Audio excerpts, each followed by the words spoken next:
Chapter 2. Tanis woke to the thin gray light of dawn. Cool wind brushed her ears and cheeks. After deflowering her in the hayfield, Big Al had picked her up and carried her all night pressed to his chest. When she asked where they were going, he had responded that he knew of a place just south of the Canadian border, a dinosaur human love sanctuary where they could go and be safe.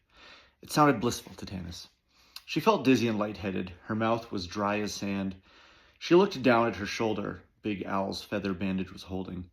All her life, Tanis had grown up hearing the myth that dinosaur feathers had healing properties, but never had she imagined it to be true. The spot still ached, and she missed her left arm, but the bleeding had stopped and the wound didn't appear infected. Big Al sprinted powerfully through the fields. Tanis felt small and in awe of him. When he ran, his lips curled back and the rising sun glinted a soft orange off his incisors. She had never respected or adored another being so much. The long grass shone in the early light. Silos cast long shadows. Tanis counted the cows as they passed and stared into their big trusting eyes. They were the only things she knew she would miss from her old farm life. As they traveled, Big Al occasionally reached over and touched Tanis's cheek to tell her the stories of his life.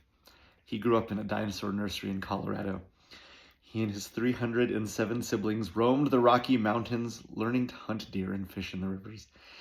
He studied to be an electrical engineer and moved north because the tar sands offered him the best salary. He would have rather worked in dinosaur-human communications technology, but the money wasn't there. For the first time ever, Tanis felt truly alive in her body. Everything excited her. The breeze, the smell of Al, the buttery sunshine. She felt renewed, baptized in sexual awareness. Big Al's deep panting from running made her thighs quiver. Halfway through morning, she couldn't stand it anymore. She wiggled free of his arms and shimmied down his body. She dangled down with her ankles wrapped around his neck, her body along his.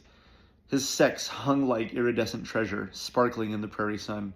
She stroked it. Al growled. Nervously, she licked it. Al stopped running, his sex inflating against her face. She licked more confidently. The dinosaur swayed on unsteady legs. She used her arm to stroke him while taking the tip of him in her mouth, running her tongue in wet circles around him. He held her legs so she was suspended upside down and lowered his neck to lick her back. He breathed her in, smelled her deeply. His tongue entered her like an electric rod, sending sparks throughout her body. Her toes curled. They become one beast of licking and sucking. Big Al stopped her, touched her, say, "I want you completely." He let go of her legs. She slid down his body, landing face first into the earth. He bent her over and held her from behind with his talons. Tiny beads of blood rose to the surface everywhere he clawed her. The cuts burned deliciously. He entered her slowly, really making her feel the full mass of him. Again she felt like she would tear apart, her flesh melting off her bones, puddling in the field, but he gave her time to open to him, and her body eagerly accepted. She felt his heartbeat on her back. She was sure he would crush her, but she didn't. The only thing that crushed her was her own pleasure, undulating through her in waves.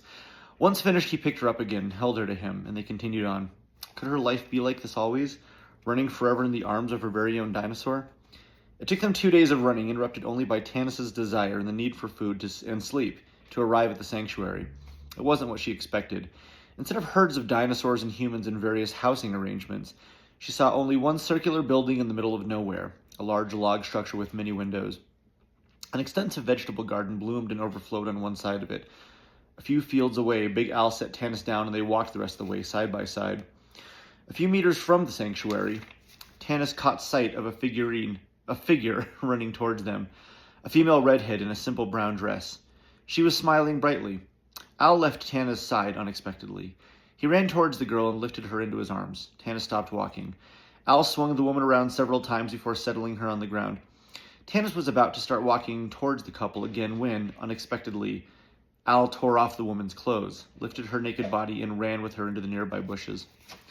Tanis couldn't breathe. What was she doing hundreds of miles from home? From all she knew, her love, did she even know who he was? Had run off in the arms of a redhead. Tanis thought about the other woman. She was beautiful, tall and full-figured. Tanis' own chest seemed tiny by comparison. Through tears, Tanis saw another figure walking towards her, a woman with long black hair streaming down her shoulders. She was barefoot and wearing the same simple brown dress as the redhead. "My darling, don't worry," she said when she was a few feet away. It happens to all of us this way." The woman's voice was soft and breathy. Tanis didn't know what to say. Who was this woman? She took Tanis' hand and led her towards the log building. Tanis was so disoriented from what she'd seen, what had she seen, that she didn't completely register what was happening to her. She was only vaguely aware of the buzz of bees and earthly floral scent rising from the garden.